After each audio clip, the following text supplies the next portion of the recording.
મારું નામ વલ્લભભાઈ પરવાડિયા અને હું માર્કેટિંગ યાર્ડ સામે અંજની શેરજન પટેલ ડેપોની દુકાનમાં નોકરી કરું છું. સિમેન્ટની દુકાન છે અને એ દરમિયાનમાં હું જમતો જમીન ઊભો થયો એટલે 2 ઘરાક આવ્યા સિમેન્ટ માટે.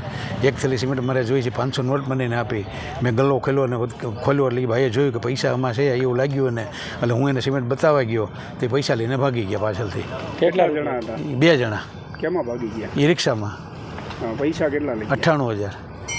પોલીસ ફરિયાદ કરી? પોલીસ ફરિયાદ કરી અને કાર્યવાહી ચાલુ છે.